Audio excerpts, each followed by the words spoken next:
Boa tarde, pessoal. Hoje é 11 de março, 12 horas e 57 minutos. Vamos continuar a série da leitura do livro Esaú e Jacó.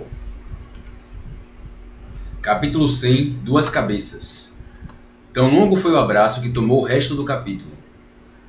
Tão longo foi o abraço que tomou o resto ao capítulo. Este começa sem ele nem outro.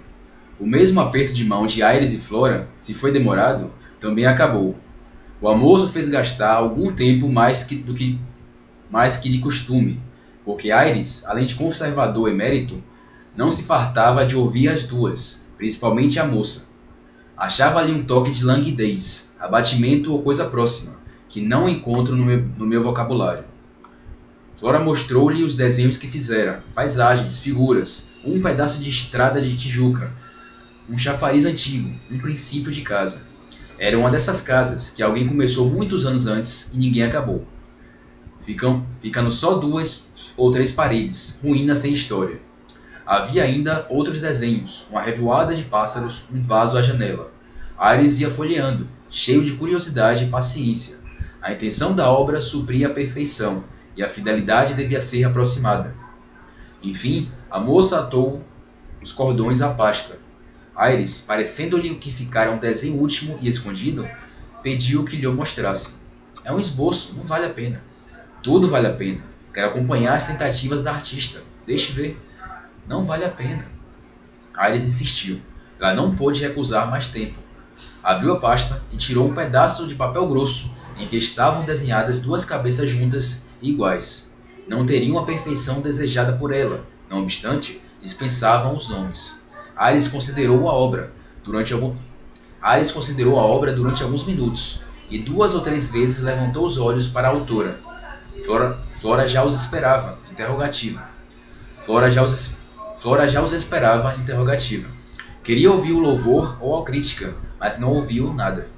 Aires acabou de observar as 2 cabeças e pousou o desenho entre os papéis. Não lhe dizia que era um esboço?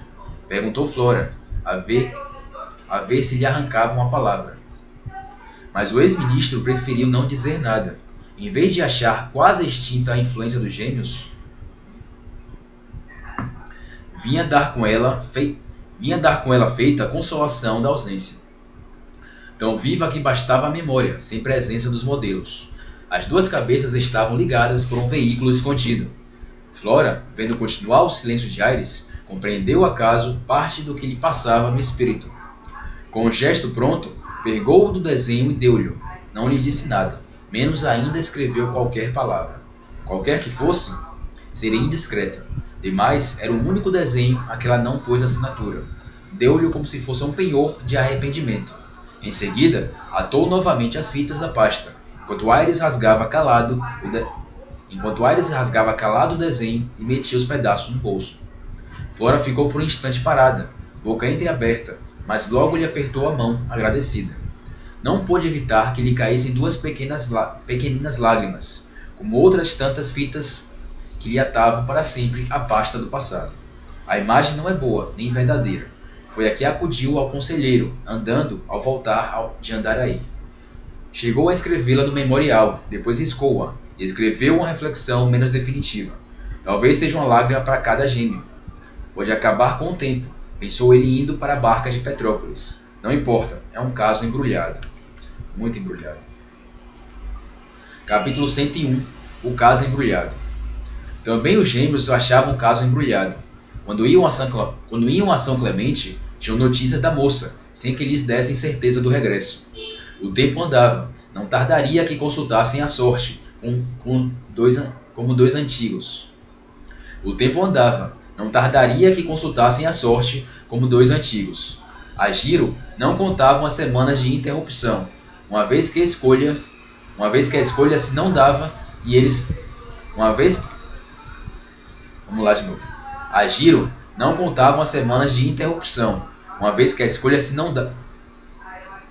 A Giro não contavam as semanas de interrupção, uma vez que a escolha se não dava, e eles podiam trazer da consulta o contrário da inclinação definitiva da moça. A Giro não contavam as semanas de interrupção, uma vez que a escolha se não dava, e eles podiam trazer da consulta o contrário da inclinação definitiva da moça. Reflexão justa, posto que interessada. Cada um deles não queria mais que prolongar a batalha, esperando vencê-la. Entretanto, não confiavam um do outro este pensamento gêmeo, como eles. Ambos se iam extinto, ambos se iam, ex- ambos se iam sentindo exclusivos. A afeição tinha agora o seu pudor e necessidade de calar. Já não falavam de Flora.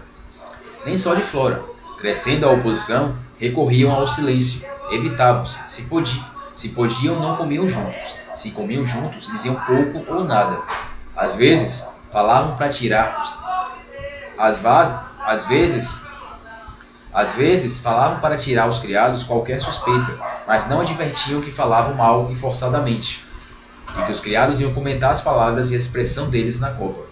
A satisfação com que estes comunicavam seus achados e conclusões é das poucas que adoçam o serviço doméstico, geralmente rude.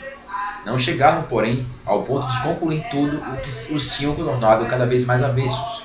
A ponta de ódio que crescia com a ausência da mãe. Era mais que Flora, como sabeis. Eram as próprias pessoas inconciliáveis. Um dia houve na copa e na cozinha grande novidade. Pedro, a pretexto de sentir mais calor que Paulo, mudou de quarto e foi dormir mal em outro, não menos quente que o primeiro. Capítulo 102. Visão, pé de meia sombra. Entretanto, a bela moça não os tirava da mesma alcova sua, por mais que buscasse deveras fugir-lhes. A memória os trazia pela mão, eles entravam e ficavam. Iam depois embora, ou de si mesmos ou empurrados por ela. Quando tornavam, era de surpresa. Um dia, Flora aproveitou a presença para fazer um desenho igual ao que dera ao conselheiro, mais perfeito agora, muito mais acabado. Também cansava. Então saía do quarto e ia para o piano. Eles iam com ela, sentavam-se aos lados ou ficavam defronte, em pé, e ouviam com atenção religiosa, ora um noturno, ora uma tarantela. Flora tocava ao sabor de ambos, sem deliberação. Os dedos é que obedeciam à mecânica da alma. Para os não ver, inclinava a cabeça sobre o teclado, mas o campo da divisão os guardava, se não era a respiração que se fazia sentir de frente ou dos lados. Tal era a sutileza dos seus sentidos. Se fechava o piano e descia ao jardim, sucedia muitas vezes